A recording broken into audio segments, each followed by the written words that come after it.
iniciamos este programa como siempre lo hacemos, discutiendo un poco en nuestro café liviano sobre algunas de las noticias más importantes que han pasado durante la semana. Y si lo miramos en retrospectiva, creo que los últimos 3 programas, siempre es interesante porque desde la última vez que nosotros hablamos, que es una semana, hasta donde volvemos a hacer el programa, siempre hay un periodo de tiempo largo y las cosas tienden a cambiar bastante. Muchísimo. Tienden a cambiar bastante.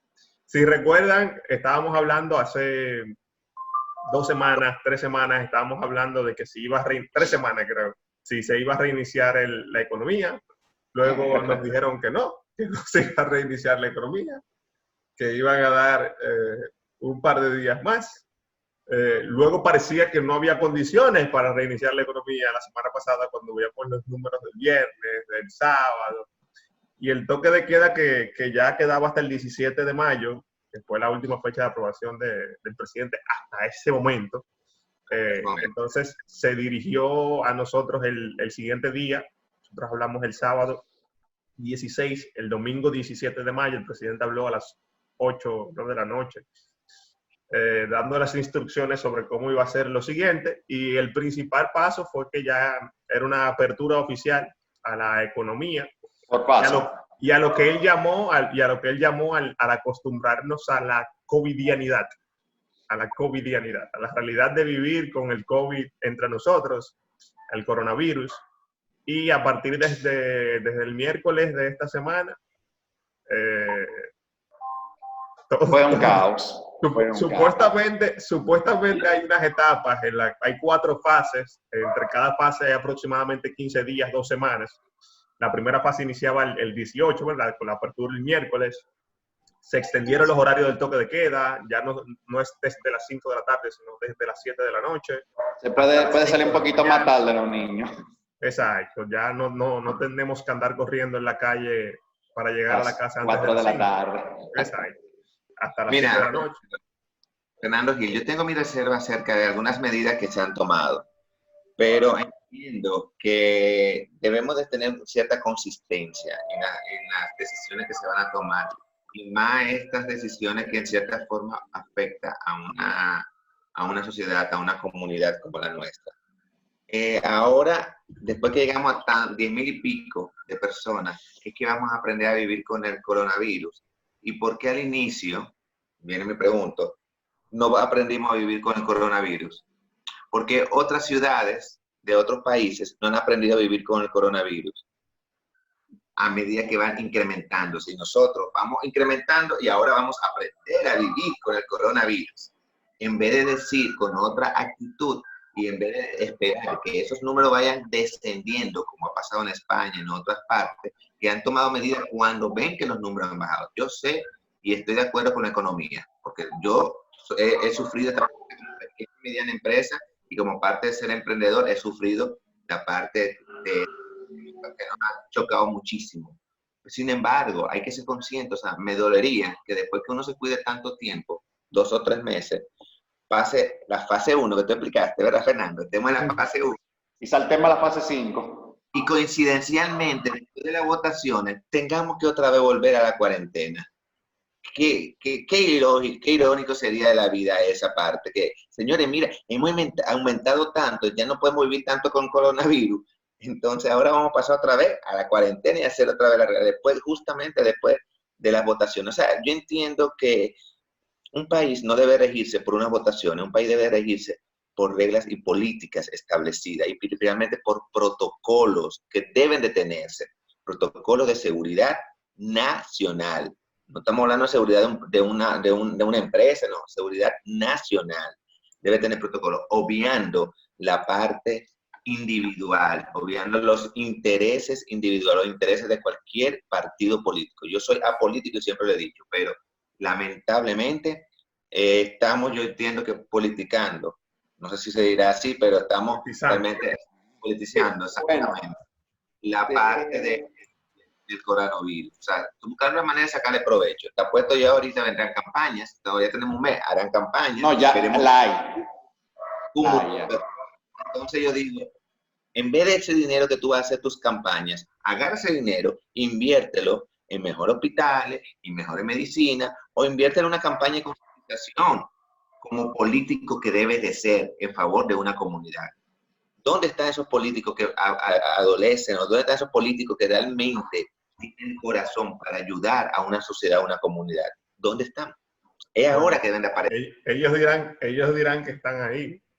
Hay muchos actos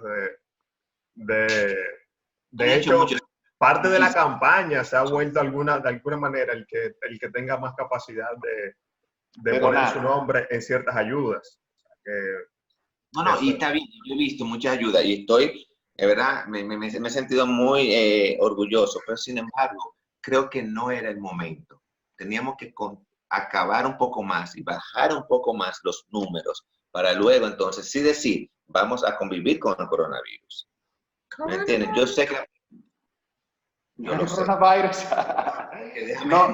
Déjame decirte algo. Yo soy uno que, los que me conocen saben que soy muy inquieto. Y yo estoy cansado de estar trancado. Pero sin embargo, hay que crear conciencia, señores. Y esa es la parte que adolece mucho de nosotros. La conciencia del cuidado, la conciencia de cuidar al prójimo respecto a los demás. No lo hay. No lo hay. Excelente. En el caso de César, yo entiendo la... Exacto. Tú que andas en la calle. Yo que ando en la calle porque realmente ahora lo que es la compañía Placides Dominicana, que se tuvo que reinventar y adaptarse a los tiempos y aprovechando de que está supliendo un material que sirve, por ejemplo, para el tema de viseras y mamparas, o me ha tocado hacer el contacto con el público. Mira, yo estoy de acuerdo contigo, César, de que hay un nivel grande en la falta de conciencia de lo que es el tema de convivir. Todavía siempre hago énfasis que la educación es la riqueza de la nación. Un ciudadano educado es un país rico y eso es algo que debería invertirse. O sea, tener, no de que 4%, quizás del 20 o 25% del Producto Interno Bruto deberían dedicarse, es más del 50%. Pero miren, esas mentes que están preparadas son mentes que le pueden sacar mayor provecho y crecer la nación. O sea, lo digo a sinceridad, porque un país educado es un país que no se somete ni cae en vagabundería de quien lo gobierna, ni tampoco se deja llevar de decisiones que pueden ser perjudiciales para la salud, como en este caso sobre la salida del COVID-19. Yo entiendo como comerciante y empresa y negocio que uno está atado y uno tiene que, por ejemplo, pagar sus bills, pero hay maneras de hacer negocio, hay maneras de reinventarse. No importa qué negocio tú haces, tú lo puedes hacer desde la medida de seguridad siempre y cuando no perjudica al otro. Hoy, bueno, ya esta semana, empezando el miércoles, fue realmente mucha sorpresa para empresas que decidan abrirla a la fase 1, porque las personas tenían como sus rumores, porque todo se movía en base a rumores. Y la gente decía, bueno, quizás me lo van a extender, quizás lo van a abrir en otra semana. Cuando vino el discurso del presidente dijo que todo el mundo se va a abrir, pues se dispararon las creaciones de la mampara, lo digo yo, porque he estado haciendo las cotizaciones. Se ha disparado la visera, la gente está diciendo, no, hay que poner la seguridad porque hay que cumplir los protocolos. Entonces fue como una desorganización, ¿no? Eso es el problema, que no... Digno de nosotros, de nuestro país. Exactamente. Entonces, es algo, vamos a decirlo, no nos vamos a tapar el sol con un dedo. Somos gente maravillosa, gente positiva, gente que saca de lo de abajo, pero si tuviéramos disciplina, mira, este país sería como Japón. Como Japón. Entonces, he visto cosas en la calle que, ¿verdad?, da un poquito de pena sobre cómo la gente se maneja y tratan como que ya entienden que ya no hay COVID-19 y se meten, se acumulan y es una cosa terrible. Eso sí, las autoridades están haciendo todo lo posible porque no hay que descartarlo, están haciendo su trabajo, lo mejor. Por ejemplo, yo he visto ya autoridades del tema de trabajo que han ido a las empresas o a las tiendas a evaluar la cantidad de empleados que están elaborando. Exacto. Ellos dicen que, ok, mira, ustedes son 15 porque hay 10 o 3. No, que esos son socios. Yo, no. Porque sean socios de la compañía. ¿Qué cantidad de personas trabajaron? Le damos mucha ansiedad, pero la otra semana, si leo esa cantidad, lo cerramos. O sea, vamos a decir que hay una consistencia seriedad en este asunto. Un seguimiento, Ahora bien, hay un seguimiento. Lo que sí... por parte del Ministerio de Trabajo, Exactamente, por parte del Ministerio de Trabajo. A las regulaciones gubernamentales. Excelente. Excelente. Mira, Lo que sí es un tema preocupante, César, porque cuando yo escuché el tema de que, por ejemplo, el metro y el la teleférico van onza. a trabajar a la onza, van a trabajar a un 30% de su capacidad, yo nada más me puse en mi mente cómo lo van a hacer, porque todo el mundo quiere entrar dentro de ese 30%. Entonces, ¿cómo van a hacer los controles y todo eso? Porque esas son las principales fuentes, después del hospital, las Sí. principales fuentes de foco de infección, que donde hay uno encerrado en un espacio cerrado, salen 20 ahí infectados. Sí, en eso es verdad. Bueno, creo que todos estuvimos viendo varias imágenes que pasaron por diferentes vías, redes, diferentes vías de comunicación. Y yo me quedé con la boca abierta. No es que no lo utilicen, no es que todos tienen que pagar Uber, taxi. No, no, no, no, no, no. No es eso. Es simplemente, hay unas señalizaciones que se colocaron en el metro. Hay un espacio donde tú tienes que ir por fila.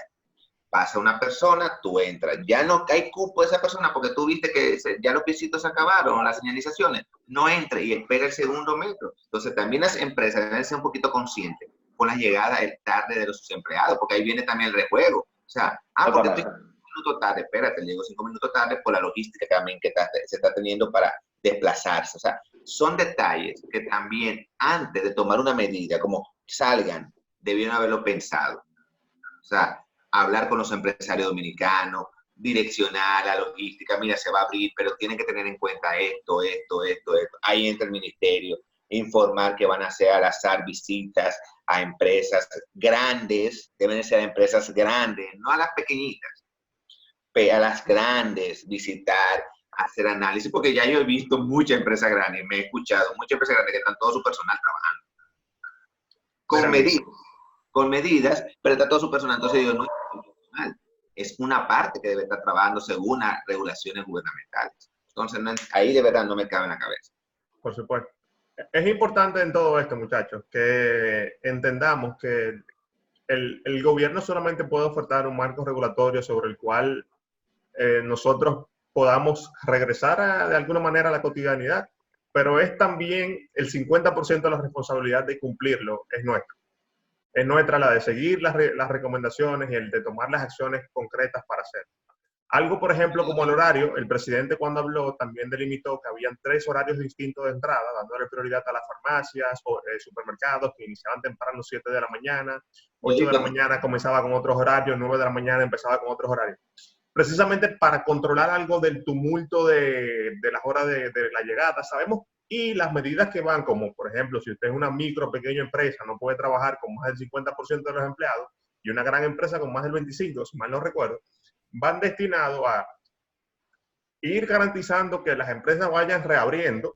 No es que usted tiene que iniciar con todas sus operaciones el miércoles. Tiene el miércoles, el jueves, el viernes, para acondicionar el lugar para que los empleados comiencen a reactivar no lo hicieron. De hecho, ahí donde iba a comentar eso, es sobre que fue una sorpresa grandísima que el miércoles anunciaran que iban a reabrir la economía, entró en la fase 1, porque nosotros nos manejábamos con rumor y ahora las empresas están vueltas locas en el sentido de que con urgencia necesitan tener esas medidas. No fue sí, como pero eso iba a pasar de todas maneras. ¿Por qué? Porque las empresas no iban a poder acomodarse si había un toque de queda, porque quienes le iban a suplir tampoco podían operar. Entonces, la razón por la que no se anunció antes que se iba a abrir con más tiempo de anticipación es que tú sabes que aquí, si tú le dices que en 2 semanas vas a abrir, nadie te va a contar las 2 semanas. Nadie lo va a hacer. Yo te lo digo, sí, realmente. Entonces, tú tienes que trabajar con unos márgenes. Ahí, fíjate que el anuncio fue a las 8 de la noche de un domingo, precisamente para que el lunes no hubiera porque si tú lo dices a las 10 de la mañana ese mensaje, el lunes está la gente arrancando para su empresa. O sea, hay ciertas cosas que Bienvenido, vengan.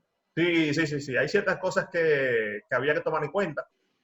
Entiendo que algo sí muy importante, independientemente del gobierno, César mencionó el tema de las elecciones, lo cual tiene un rol importantísimo dentro de todo esto. En julio, el 5 de julio, 15, son las elecciones presidenciales. Sí, ahí no sé. es algo vital, vital el tema de que esas elecciones tienen que ocurrir, la presión que tiene el gobierno detrás de esto, todo el mundo quiere que ocurra. O sea, es complicadísimo, pero a mí lo que más me ha llamado la atención es que cuando veo hacia afuera, por ejemplo, Nueva York anunció que iba a abrir sus playas. Vi que algunos países del mundo comenzaban a decir que iban a prepararse para comenzar a reactivar los viajes y el turismo bajo estricto, cuarentena y una serie de medidas. Pero son los pequeños pasos hacia la reapertura. Y a mí me llama mucho la atención que si vemos los números, todavía los números no... O sea, no son muy diferentes, por lo menos yo no lo siento así, no son muy diferentes de lo que estábamos viendo cuando entramos a la cuarentena, que era lo que decía César. Mira, por ejemplo, Italia en España, que ahí empezaron a controlar sus números y ahí empezaron a reabrir, o sea. Pero la palabra controlar es relativo. O sea, ¿qué es controlar? Que habían 10 pacientes, 100, 200, 300. No, en el sentido de que, por ejemplo, hubo ya una reducción de infectados registrados. O sea, es decir, por ejemplo, hace una semana, tú, por ejemplo, de un día para otro, tú veías en Italia, por ejemplo, 10.000, y a la otra semana, 13, y a la otra semana, al día, Ajá. 20, después 25 al otro día, pero ya entonces cuando llegaron a los 200.000, 225.000, por ejemplo, por ahí aproximadamente, ya tengo que confirmar los datos, empezaron ya a reducir considerablemente la cantidad de infectados por día registrados. Entonces ahí ya hubo como una especie de paramos, o sea, es decir, que ya hubo unas medidas previas que ya controlaron, entonces dice, ok, ya llegamos al tope, y empezaron ahora a reabrir un poquito en el tema de economía, lo digo. Eso es lo que yo no creo, Gil, y eso es una opinión muy personal mía, de Fernando Fernández, eso es lo que yo no creo. O sea, si hay 200 pacientes o hay 1.000 pacientes en la calle, cuando tú abras las puertas de la economía, ¿qué va? O sea, va a volver en algún momento alguien se va a contagiar. Entonces, yo creo que la realidad que nos hemos dado cuenta ahora es que simplemente, esto no se trata ya de que si el número, ok, esto se trata de que tenemos que aprender a vivir con él. Ahí donde iba a entrar, es que no solamente ya, cuando se va a reabrir la economía, ya la gente entra ya con un nivel de conciencia más grande, es decir, que ya va a ser más difícil para la persona infectarse por el nivel de conciencia. En la teoría. En la teoría. Ustedes se acuerdan que hemos tenido muchos speakers, muchos invitados que han dicho que cuando se abriera la economía iba a haber un cambio y que ¿qué cambio ha habido? Yo no he visto actitud. En cuanto a la conciencia, no. Yo no sé, pero cambio. Sí, va a haber cosas. Lo que pasa es que no. Acuérdate cuando hablamos de las masas por sí solas son como un cerebro aparte que lo que la individual. El enjambre. Sí. Los bares, la discoteca, están esperándola. Entonces no me hablen de cambio, háblame de conductas modificadas momentáneas. Mira, porque no puedo ir a un bar, obvio que estoy tranquilo, pero a mí me dicen y me llaman, en 15 días, abrieron tal sitio. Yo voy a ir. No es que no, yo tengo ahora que estar no está mal. Si abrió, no está mal. Y aquí es donde quiero, para no tardarnos ya más en el tema este del COVID y en el café liviano, porque tenemos otros temas para hoy. Lo que les invito a todos los cafeteros y a todos los que nos están escuchando y nos van a escuchar, es que simplemente la responsabilidad de cuidarse es individual de cada uno. El distanciamiento cuando usted esté en áreas públicas, el no ir a sitios de manera innecesaria, el utilizar las mascarillas, la protección, el lavado de manos, que sigue siendo lo más esencial desde el día 1 hasta el que se acabe el año y hasta la gripe común y hasta la influenza y hasta el coronavirus. O sea, eso no importa que sea cuál es el virus, le va a ayudar. Entonces, ya yo lo que siento es que los estados, quizás hasta por un tema de información, si ustedes se fijan cómo ha ido manejándose la información desde enero sobre lo que es el coronavirus, y primero era a los mayores, y era como una gripe, y sí se pegaba en el aire, y no se pegaba en el aire, y vive en la superficie, y no vive en la superficie, y nadie usa mascarilla, ahora sí todo el mundo usa mascarilla, y nadie salga a la calle, ahora todo el mundo salga a la calle. Entonces, no usen guantes, ahora dicen que no usen guantes. Ahora dicen que no usen guantes porque o sea, esto, y es normal quizás que en algo nuevo, como un virus nuevo que estamos tratando de aprenderlo tan rápido y que están llegando y es tan contagioso, haya quizás este tipo de reacción, quizás sea una enseñanza para todo el planeta de cómo manejar una pandemia o lo rápido que se puede propagar una pandemia en esta era globalizada y de que tenemos que tener mejores mecanismos. Pero la realidad es que por el momento la tasa de mortalidad del coronavirus ha demostrado ser menor que muchas enfermedades que andan por ahí normal en la vida, la influenza, el ébola, el sarampión, no sé. Entonces, simplemente nos va a tocar a nosotros cuidarnos. Y esa es la invitación que... Estoy de acuerdo contigo y colaboro contigo de cuidado y crear conciencia individual. Quiero, Con la regulación y todo eso, cuidémonos nosotros, que cuidándote tú, el que me está escuchando, cuidándote tú, Fernando, cuidándote tú, Gil, es que vamos a salvar vidas. No cuidando a los demás, que está preocupado que por qué el otro no lo hace, hazlo tú y ya. Exactamente. Mira, yo con este tema de la pandemia y ya para cerrar mi parte, es que, señor, el miedo hacen cosas increíbles. Cuando uno desconoce algo, uno hace todo tipo de cosas por el miedo. Vuelvo y te digo, con el tema del reptiliano que una vez mencioné anteriormente, la gente hace cualquier cosa por miedo.